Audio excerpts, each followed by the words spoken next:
News 10 के लिए मैं हूं आपके साथ नबील अख्तर। बिजनौर पुलिस प्रशासन द्वारा भले ही सुरक्षा के कड़े इंतजाम करने का दावा किया जाता रहा हो, मगर हकीकत आज भी यही है कि बदमाशों के हौसले बुलंद हैं और वो लगातार अपराधों को अंजाम दे रहे हैं। कल ही बिजनौर में 2 लड़कों द्वारा लड़की का मोबाइल छीनने की खबर हमने आपको दिखाई थी। आज फिर से एक खबर सोहारा से सामने आई है, जहां पर मोहल्ला मुस्लिम चौधरियान के रहने वाले जलालुद्दीन पंजाब नेशनल बैंक की शाखा में पैसा जमा कराने के लिए जा रहे थे। जैसे ही वो बैंक ऑफ बड़ौदा के सामने पहुंचे, एक उचक्के ने उनको टक्कर मारकर जमीन पर गिरा दिया और उनकी जेब से पैसे निकाल लिए। उनको तो जेब कटने का पता ही नहीं चला, मगर किसी ने लड़के को यह हरकत करते हुए देखा तो होमगार्ड की मदद से उसको पकड़ लिया गया और उसकी जेब से 40,000 की उड़ाई गई रकम भी बरामद कर ली गई है। लड़के को पुलिस को सौंप दिया गया है।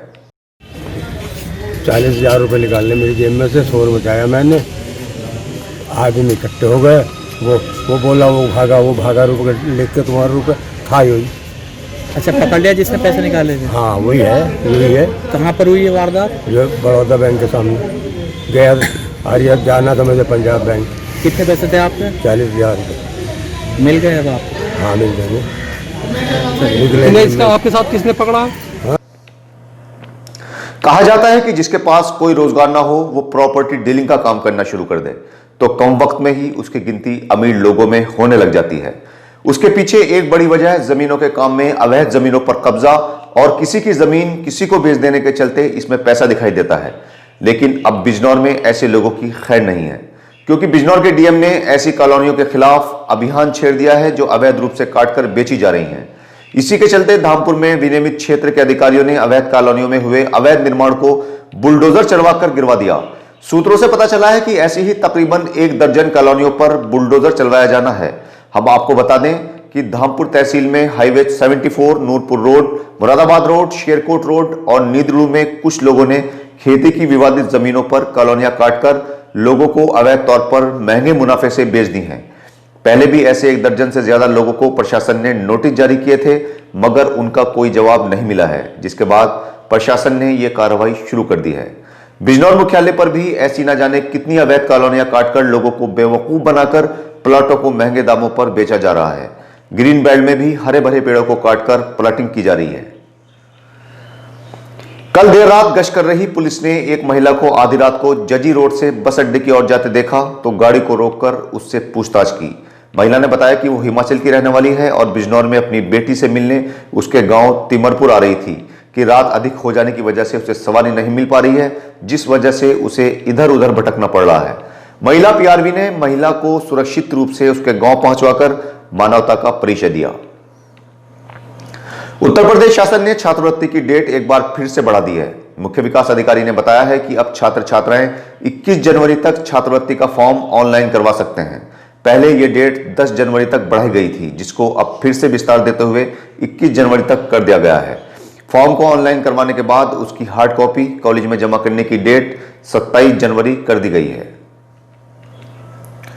अक्सर लोग अपनी गैस बुक करने के लिए परेशान रहते हैं, क्योंकि अधिकतर लोग अपने मोबाइल से अपनी गैस बुक नहीं कर पाते। इसी को नजर में रखते हुए इंडियन गैस ने देश भर के अपने उपभोक्ताओं को मिस कॉल से सिलेंडर बुक करने की सुविधा प्रदान की है। पेट्रोलियम मंत्री ने बताया कि भुवनेश्वर से इसकी शुरुआत की जा रही है। जल्द ही यूपी में भी यह सुविधा स्टार्ट कर दी जाएगी। इसके लिए उपभोक्ताओं को सिर्फ अपने मोबाइल से मोबाइल नंबर 84,549 55,555 पर मिस कॉल देनी है और उनकी गैस बुक कर दी जाएगी। इस बार भी राशन डिपो पर अनाज का वितरण देरी से शुरू होने की उम्मीद है।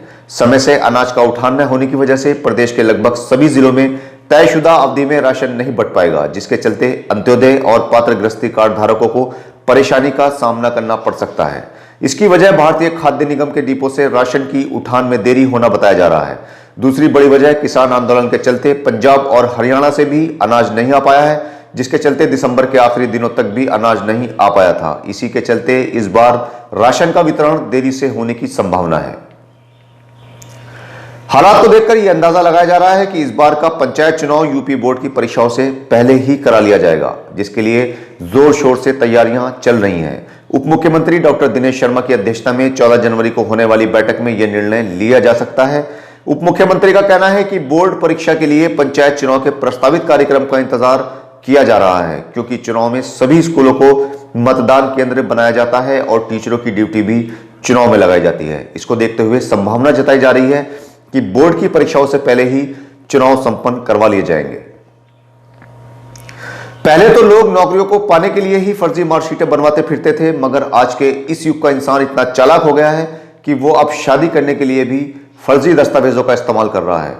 जब किसी की शादी की बात किसी पढ़े लिखे परिवार में चल रही होती है तो जाहिर सी बात है कि सामने वाले का पढ़ा लिखा होना भी जरूरी है। इसी को देखते हुए लोग अब अपनी फर्जी डिग्रियां बनवा रहे हैं।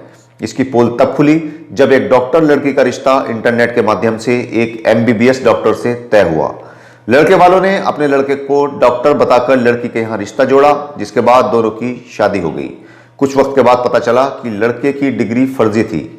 इसी के चलते लड़की ने अपने पति सहित ससुराल वालों पर धोखाधड़ी का केस दायर कर दिया। काफी लोग पहले से ही सजग होने के चलते लड़के या लड़की की डिग्रियां संबंधित यूनिवर्सिटी से वेरीफाई करवा लेते हैं कि वो सही हैं या गलत। यूनिवर्सिटी के एक कर्मचारी ने बताया कि पहले तो सिर्फ नौकरियां देने वाली कंपनियां ही डिग्री का सत्यापन करवाया करती थी, मगर अब तो लोग RTI और अन्य माध्यमों से पत्र लिखकर यूनिवर्सिटी से अंक तालिकाओं का वेरिफिकेशन करवा रहे हैं। जैसे जैसे सर्दी बढ़ रही है, चोरों की हिम्मत भी बढ़ती जा रही है और उनकी हिम्मत के साथ साथ चोरियों के रिकॉर्ड में वृद्धि दर्ज की गई है। कल रात भी चोरों ने एक मकान से नकदी व जेवर उड़ा लिए। बिजनौर के गांव रामपुर बकली के रहने वाले सत्यवीर सिंह ने बताया कि वो अपने परिजनों के साथ अपने साले की मौत में गांव नरसिंहपुर गए थे। घर में ताला लगा हुआ था। रात में किसी वक्त चोर घर में जा घुसे और 3.5 लाख के सोने और चांदी के जेवर और 2.5 लाख के 2 चेक चोरी कर लिए। जब मकान मालिक घर लौटा तो चोरी का पता चला। उसने चोरी की सूचना पुलिस को दी। मौके पर CO सिटी पहुंचे और मौके से फिंगरप्रिंट उठाए गए। कोतवाल का कहना है कि जल्द ही चोरी का खुलासा कर चोरों को गिरफ्तार कर लिया जाएगा। कल धामपुर के मोहल्ला खातियान के पास बने फर्नीचर के शोरूम में अचानक लगी आग से लाखों का माल जलकर राख हो गया। कारखाने के मालिक दीपक कुमार का कहना है कि रोज की तरह सभी लोग कारखाने में काम कर रहे थे कि अचानक शॉर्ट सर्किट से कारखाने में आग लग गई। सारे कर्मचारी आग बुझाने का प्रयास करने लगे, मगर आग पर काबू नहीं पाया जा सका। दमकल विभाग को इसकी सूचना दी गई, जिसके बाद मौके पर पहुंची फायर ब्रिगेड ने आग पर काबू पाया, लेकिन तब तक काफी माल जल चुका था।